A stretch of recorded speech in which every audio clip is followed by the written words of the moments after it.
how much belief does it give the club, I suppose, just fighting for finals, and every match is so important? Yeah, absolutely. I think that it was a really important win for us as a footy club to have.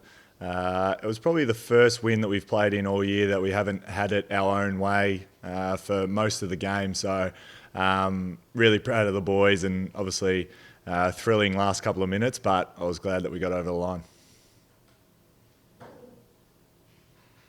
I suppose Christian Petracca, can you just explain a bit about his season, but also you would have played against him and matched him and that sort of stuff with the D's. Just what makes him so dangerous, and how proud are you from what he's been able to achieve this year so far?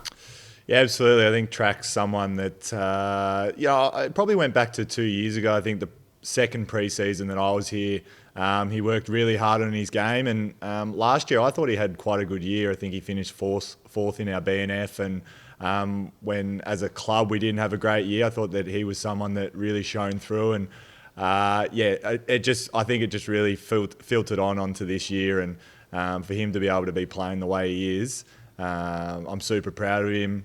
Same draft year as him. I saw what he was able to do when he was 17, 18, and now in senior footy. I think for him, it's all about the process, getting it through the week. He's someone that has worked on that weekly plan of his, and is able to come out and perform the way he does. It's really a credit to himself. Like another one of your teammates in great form, Stephen May, obviously down there in the back line with you. Do you feel like he's just taken his game to another level, and he seems to have just developed a lot of consistency this season? Yeah, I think Steve last year, obviously very similar to my story. Few injuries, wasn't able to get really going last year, and but for him this year, I saw the way that he come back and attacked pre-season.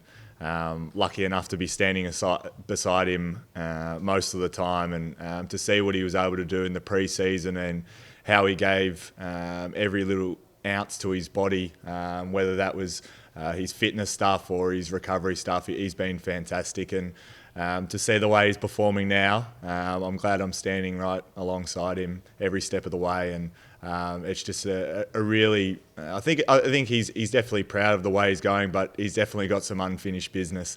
He's a competitor and he loves winning, and even on the weekend there was a few times that his competitiveness just shines through, and he's able to stop a goal or take a mark or whatever. And I think that's what really makes him a great player, and definitely consistent this year.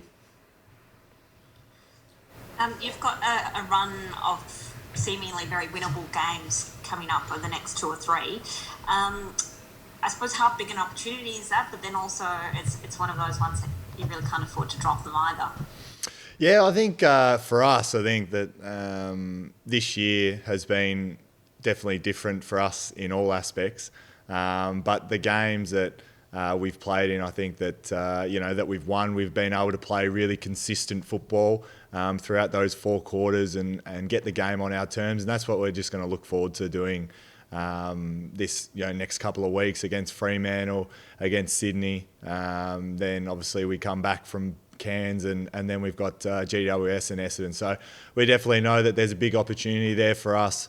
We'll definitely be sticking to the process and making sure that we play the footy that we know we're capable of, and just get some guys. I guess the big thing for us is, with such a short turnaround, I think there's going to be opportunities for guys as well, which is exciting, because our VFL side, if you want to call it that this year, it's not really a VFL side, but those boys have been performing really well. So over the next couple of weeks, I think there's going to be some opportunities for them. But for the guys that are playing now, we're just loving playing footy. I suppose Max Gawn looks, I suppose, not his 100% mobile self on the weekend. How's he pulled up, and can he get up for such a short break? Geez, don't tell Maxie that. He reckons he was flying around, the big fella.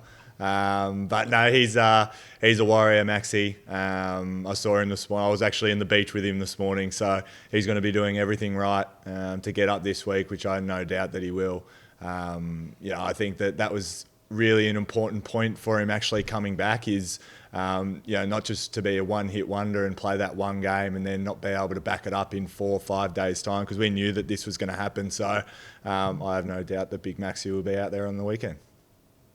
And yourself, just do you love it when Oscar McDonald's in the team and you can be that third man up, that rebounding defender? Does that sort of help you, do you think, when Oscar's there?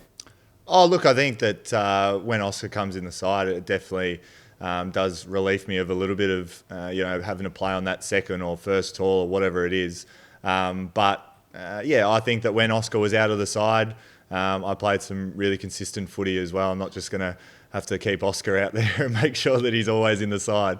For me, I think that whatever that is, I think that over the last sort of 6-7 months, I think I've been able to show that I'm not just that third tall defender that can just float in and mark the ball. I've been able to play on some key forwards this year. It probably started from the Adelaide game when Oscar actually went out and I was able to play on that second or first key forward. So I think that, I definitely enjoy when Oscar plays in the side, but I'm definitely not going to just make sure that he's out there all the time to play consistent footy, because I think that's something that I've grown in the last 6 months, is being able to play on those key forwards and play consistent footy. Jake, the coaching staff obviously sent a pretty strong message last week with what happened with Bailey Fridge. From a playing group point of view, did it surprise you? And also, I suppose, how has he responded to that? Oh, no, I don't think it surprised me. I think that as a footy club, we're trying to build high standards throughout the playing group. And, as you said, it was Goody's call, but it was definitely backed up by some players that were, that if you're late to training or whatever it is, just making sure that you're held accountable. And Bailey did himself no harm in terms of his performance. He come out on the weekend in the reserves match the day before our game, and I think he kicked 5 or 6 goals and was a real presence up forward. So, I'm sure he's going to bounce back and do everything he can possible to get back in the side this week. I think that it's a really strong message from the leaders of the footy club and the coaching staff. And, I'm sure no one's going to be late anymore to training.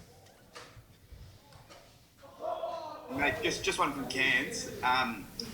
It's obviously, I'd assume you wouldn't have had it too easy in Darwin, but it's quite humid up here. Are you guys going to be doing anything down there this week in the lead up to sort of get acclimatised to that? I don't think so. I think that, we'll just play it how it is. It's quite hot down here in the Sunshine Coast, so we're not going to do anything different.